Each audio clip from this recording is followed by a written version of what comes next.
Hello दोस्तों, मैं किफ़न स्वागत करता हूं आपका।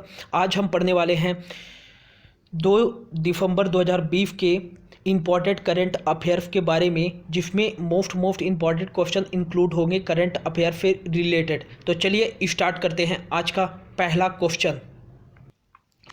पहला क्वेश्चन है, हाल ही में मालाबार नौसेना युद्धाभ्यास किन देशों के बीच बंगाल की खाड़ी पर किया गया है?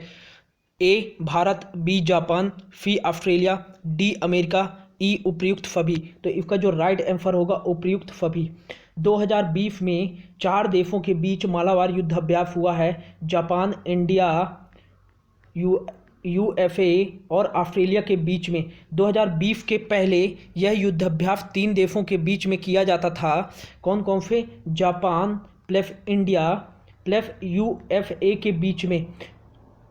ऑस्ट्रेलिया ने पहली बार इस युद्धाभ्यास में 2007 में भाग लिया था, बट चीनी दबाव के कारण यह युद्धाभ्यास से एग्जिट हो गया था 2007 में ही। बट भारत ने इस साल निमंत्रण किया और ऑस्ट्रेलिया ने दूसरी बार 2020 में इस युद्धाभ्यास में भाग लिया।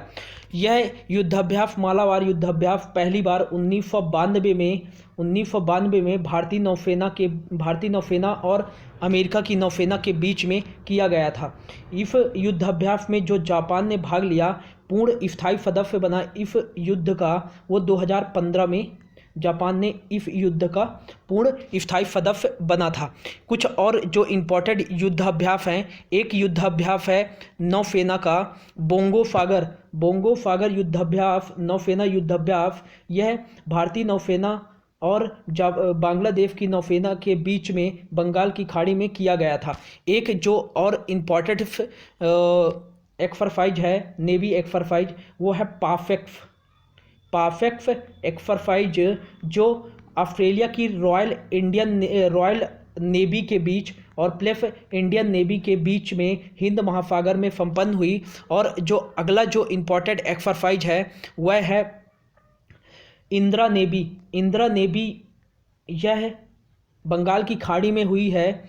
इंडियन नेवी और रफिया के जो नेवी है उसकी सेना के बीच में। तो ये थे इम्पॉर्टेंट युद्ध अभ्यास।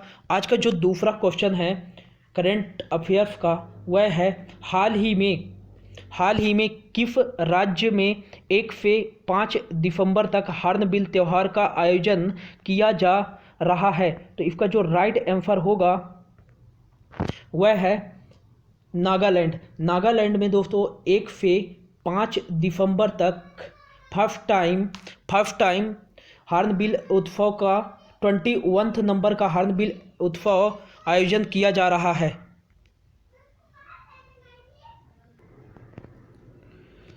हॉर्नबिल त्यौहार को त्योहारों का त्यौहार भी कहा जाता है, फेस्टिवल ऑफ द फेस्टिवल कहा जाता है। और इसका जो कौन सा संस्करण था, 21 नंबर का संस्करण था। हाल ही में हॉर्नबिल त्यौहार नागालैंड द्वारा बनाया गया है। तो नागालैंड ने हाल ही में 1 दिसंबर को अपना 58वां स्थापना दिवस बनाया है। और नागालैंड की बात की जाए तो नागालैंड की स्थापना 1 दिसंबर 1963 को की गई थी और भारत का यह 16वां राज्य बना था। नागालैंड की कैपिटल की बात करें तो इसकी कैपिटल कोहिमा है और इसकी जो लार्जेस्ट सिटी है दीमापुर है। नागालैंड के जो सीएम हैं नेफ्यू रियो हैं और नागालैंड के जो गवर्नर हैं वो हैं RN रवि। नागालैंड में ही इतांकी नेशनल पार्क है और नागालैंड में ही पुली बर्ज एवं रंगा पहाड़ वाइल्ड लाइफ सेंचुरी भी नागालैंड में है। तो आई होप दोस्तों हॉर्नबिल त्यौहार समझ में आया होगा। आज का जो नेक्स्ट क्वेश्चन है वो है 3rd नंबर। हाल ही में ट्विटर पर 1 मिलियन फॉलोवर्स प्राप्त करने वाला दुनिया का पहला केंद्रीय बैंक कौन सा बन गया है? तो इसका जो राइट आंसर है RBI। जी हाँ दोस्तों, RBI ट्विटर पर 1 मिलियन फॉलोवर्स प्राप्त करने वाला दुनिया का पहला केंद्रीय बैंक बन गया है। जबकि अमेरिका USA का जो सेंट्रल बैंक है, फेडरल रिजर्व बैंक, उसके ट्विटर पर फॉलोवर्स 6.7 लाख हैं। RBI की बात करें तो RBI की जो स्थापना हुई थी वो 1 अप्रैल 1935 को RBI भारतीय रिजर्व बैंक अधिनियम 1934 के तहत की गई थी। आरबीआई की स्थापना सर्वप्रथम कलकत्ता में की गई थी और आरबीआई का जो पहला मुख्यालय था वह कलकत्ता में ही था। कलकत्ता से मुंबई में स्थानांतरित किया गया। सन 1935 में आरबीआई का मुख्यालय कलकत्ता से मुंबई स्थानांतरित किया गया था। आरबीआई की स्थापना में महत्वपूर्ण योगदान बाबा साहेब अम्बेडकर का था। बाबा साहेब अम्बेडकर ने ही ब्रिटेन में एक हिल्टन यंग कमीशन के लिए प्रस्ताव रखा था रिजर्व बैंक की स्थापना के लिए। वहाँ पे एक भारतीय रिजर्व बैंक अधिनियम 1934 बनकर आया जिससे इसकी स्थापना की गई। आरबीआई की और बात करें तो आरबीआई का जो वर्तमान में मुख्यालय है वह मुंबई महाराष्ट्र है। आरबीआई के जो वर्तमान चेयरमैन हैं वो 25 नंबर के शक्तिकांत दास हैं। कौन है? शक्तिकांत दास। आरबीआई में कुल 4 डिप्टी गवर्नर होते हैं। वर्तमान में जो डिप्टी गवर्नर हैं आरबीआई के वो हैं 4। पहला नंबर है बीपी कनूनगो आरबीआई के डिप्टी गवर्नर हैं। दूसरे हैं M Rajeshwar Rao, most important, हाल ही में इनको नियुक्त किया गया है आरबीआई के डिप्टी गवर्नर। और तीसरे जो हैं माइकल देव पत्रा। और चौथे नंबर के जो हैं आरबीआई के डिप्टी गवर्नर वो हैं महेश कुमार जैन आरबीआई के चौथे नंबर के डिप्टी गवर्नर बने हैं। आरबीआई की यहाँ पर और बात करें तो आरबीआई के जो फर्स्ट गवर्नर थे फर ओफवार्न स्मिथ आरबीआई के फर्स्ट गवर्नर थे। आरबीआई के द्वितीय गवर्नर जो थे वो थे ब्रेड ट्रेलर, ये भी ब्रिटेन से थे। और आरबीआई के जो तृतीय नंबर के तीसरे गवर्नर थे सीडी देशमुख जो थे आरबीआई के प्रथम भारतीय गवर्नर भी थे। आरबीआई के प्रथम भारतीय गवर्नर कौन थे? सीडी देशमुख। और सीडी देशमुख को ही ब्रिटिश राज्य ने फर की उपाधि दी थी। एकमात्र प्रधानमंत्री जो आरबीआई के गवर्नर रहे वह थे भारत के 13वें नंबर के प्रधानमंत्री डॉक्टर मनमोहन सिंह आरबीआई के 15वें नंबर के गवर्नर थे जिनका कार्यकाल रहा 1982 से लेकर 1985 तक। आरबीआई के 15वें गवर्नर रहे डॉक्टर मनमोहन सिंह, प्रधानमंत्री भारत के। अगला जो आता है आरबीआई के 24वें नंबर के गवर्नर जो मोस्ट इम्पॉर्टेंट हैं उर्जित पटेल ने हाल ही में एक पुस्तक लिखी थी ओवरड्राफ्ट सेविंग इंडियन फेवरर नामक की एक पुस्तक लिखी थी जो आरबीआई के 24वें नंबर के गवर्नर हैं। आरबीआई के जो वर्तमान गवर्नर हैं 25 नंबर के शक्तिकांता दास को ही Asia central bank of the year award दिया गया है।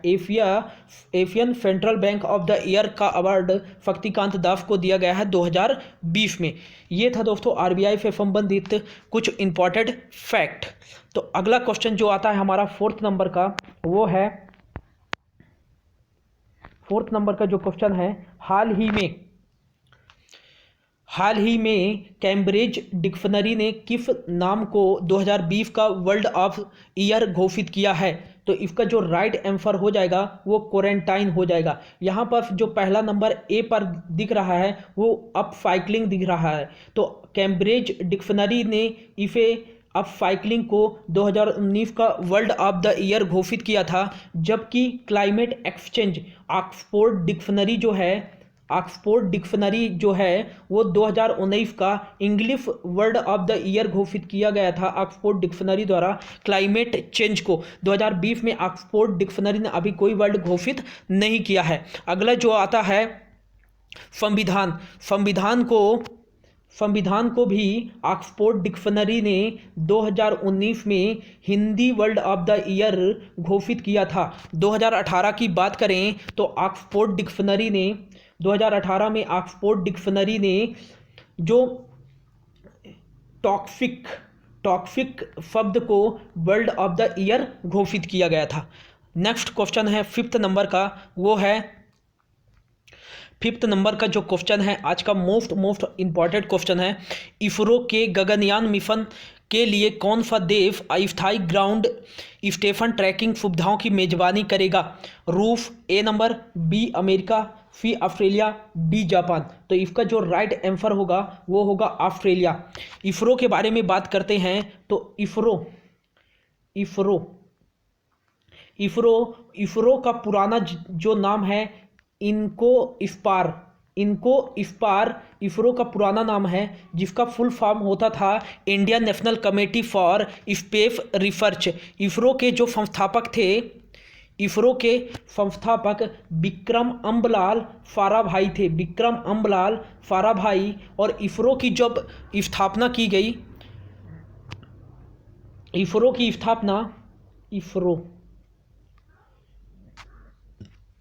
स्थापना 15 अगस्त 1969 को की गई थी। और इसरो का जो वर्तमान में हेडक्वार्टर है वो बेंगलुरु कर्नाटका में है। इसरो के संस्थापक कौन थे? इसरो के संस्थापक विक्रम अम्बलाल साराभाई थे। इसरो के जो वर्तमान में अध्यक्ष व चेयरमैन हैं वो के सिवान हैं। कौन है? के सिवान इसरो के वर्तमान चेयरमैन हैं। के सिवान जी को ही अंतर्राष्ट्रीय वान कर्मन पुरस्कार से सम्मानित किया गया। और इसरो के चेयरमैन के सिवान जी को ही तमिलनाडु सरकार द्वारा डॉक्टर APJ अब्दुल कलाम पुरस्कार से सम्मानित किया गया था। इसरो की बात करें तो इसरो के जो 3 मिशन हैं मोस्ट इंपॉर्टेंट हैं। पहला जो है मिशन चंद्रयान प्रथम को भेजा गया था अंतरिक्ष में 22 अक्टूबर 2008 को चंद्रयान, इसरो का पहला मिशन गया था पहला चंद्रयान गया था 22 अक्टूबर 2008 को। और इसकी चंद्रयान की जो लागत थी 368 करोड़ थी चंद्रयान प्रथम की लागत। चंद्रयान प्रथम को PFLV XL polar satellite launch vehicle XL द्वारा लॉन्च किया गया था, रॉकेट द्वारा लॉन्च किया गया था। इसरो का जो दूसरा मिशन था चंद्रयान द्वितीय की बात करें तो इसको लॉन्च किया गया था 22 जुलाई 2019 को। हालांकि यह मिशन जो था इसरो का वह असफल रहा था, लेकिन यहाँ पे जो इम्पोर्टेंट फैक्ट बनता है इसका कुल वजन था 3450 किलोमीटर। इसका 3850 किलोमीटर था। चंद्रयान द्वितीय कब लॉन्च किया गया था? 22 जुलाई 2019 को लॉन्च किया गया था। किस सैटेलाइट द्वारा लॉन्च किया गया था चंद्रयान द्वितीय को GFLV mark 3 geo satellite launch vehicle mark 3 rocket द्वारा चंद्रयान द्वितीय को लॉन्च किया गया था। चंद्रयान द्वितीय का जो कुल वजन था वह था 3850 किलो चंद्रयान द्वितीय का कुल वजन था। चंद्रयान द्वितीय से जो मोस्ट इंपॉर्टेंट क्वेश्चन बन सकता है, इसके लैंडर का नाम जो था विक्रम था। चंद्रयान द्वितीय के लैंडर का नाम जो था विक्रम था। और जो विक्रम जो लैंडर था इसका कुल वजन था 1471 kg था। चंद्रयान द्वितीय का जो रोवर था उसका नाम था प्रज्ञान। क्या नाम था? प्रज्ञान। और इसका कुल वजन था 27 किलो। प्रज्ञान था चंद्रयान द्वितीय के रोवर का नाम। अगला जो है चंद्रयान तृतीय को इसरो द्वारा जून तिमाही 2021 में लॉन्च करने की घोषणा की गई है। अंतरिक्ष के बारे में जाने थोड़ा देख लेते हैं इंपॉर्टेंट फैक्ट। तो स्पुतनिक फर्स्ट USSR का मतलब रसिया का पहला अंतरिक्ष यान था जो कि अंतरिक्ष में गया था। फिर दूसरा अंतरिक्ष यान था स्पुतनिक स्पुतनिक सेकेंड यह रसिया का दूसरा अंतरिक्ष यान था जो लाइका नामक कुत्ते को अंतरिक्ष में ले करके गया था। तीसरा जो है 1961 में यूएसएसआर के एक व्यक्ति थे यूरी गागरिन रूस के ही थे और अंतरिक्ष में जाने वाले प्रथम व्यक्ति थे। इनके जो अंतरिक्ष यान का नाम था बोल्टर्फ 1 करके नाम था। फिर अगला जो मोस्ट इम्पॉर्टेंट फैक्ट है 1969 में एक अंतरिक्ष यान था अपोलो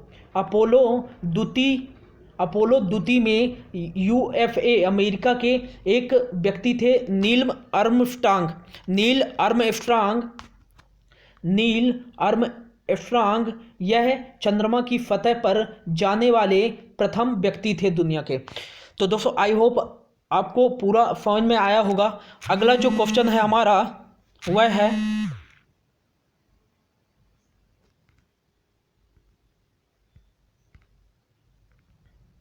अगला जो क्वेश्चन है 6 नंबर का, भारत किस देश के साथ संयुक्त समिति द्विपक्षीय फास्ट ट्रैक तंत्र लॉन्च किया है? तो इसका जो राइट आंसर होगा वह फ्रांस है। निवेश को बढ़ावा देने के लिए भारत ने फ्रांस के साथ द्विपक्षीय फास्ट ट्रैक तंत्र लॉन्च किया है।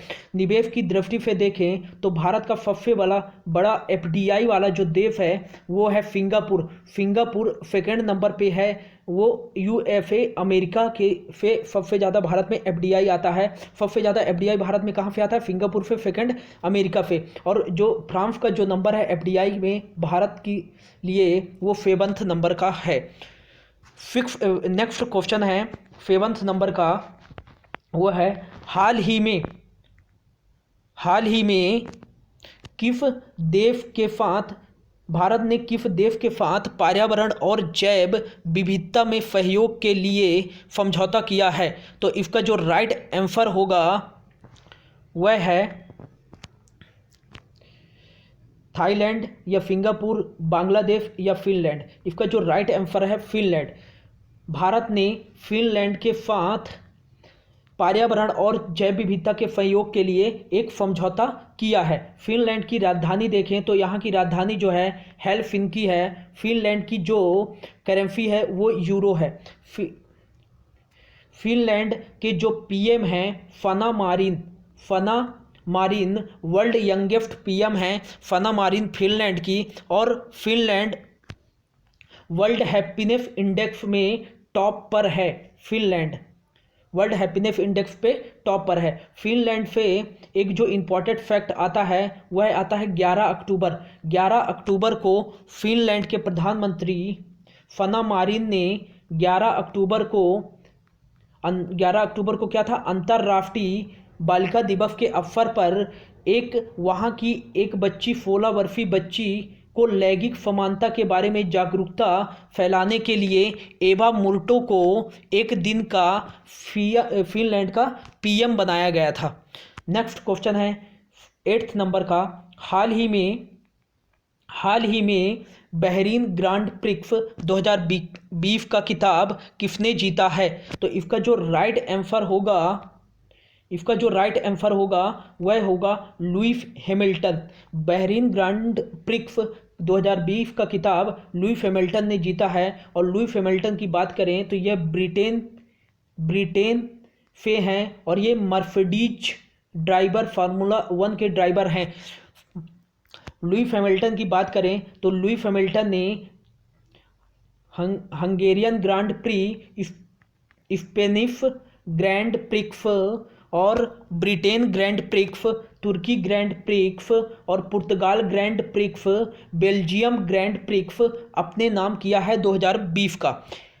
नेक्स्ट क्वेश्चन है 9th नंबर का, हाल ही में ऑनलाइन मानव संसाधन प्रबंधन कार्यक्रम किसके द्वारा शुरू किया गया है?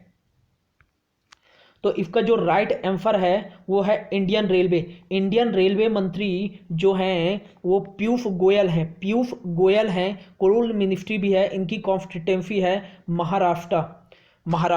नेक्स्ट क्वेश्चन है 10th नंबर का क्वेश्चन है, हाल ही में इंग्लैंड के डेव प्रोबफे का निधन हो गया है वह संबंधित थे वेटलिफ्टर, अभिनेता, उपर्युक्त दोनों या फुटबॉलर। तो इसका जो राइट आंसर होगा वह होगा उपर्युक्त दोनों। वेटलिफ्टर और अभिनेता इंग्लैंड के खिलाड़ी थे। कौन? डेविड प्रोफे। ये वेटलिफ्टर भी थे और अभिनेता भी थे। नेक्स्ट क्वेश्चन 11th नंबर का 12वां नंबर है। हाल ही में तरुण गोगोई जी का निधन हो गया है। वह किस राज्य के पूर्व मुख्यमंत्री थे? असम। असम की बात करें तो असम के जो सीएम हैं सर्बानंद सोनोवाल हैं वर्तमान में। असम के जो गवर्नर हैं वह जगदीश मुखी हैं। असम के बाद 10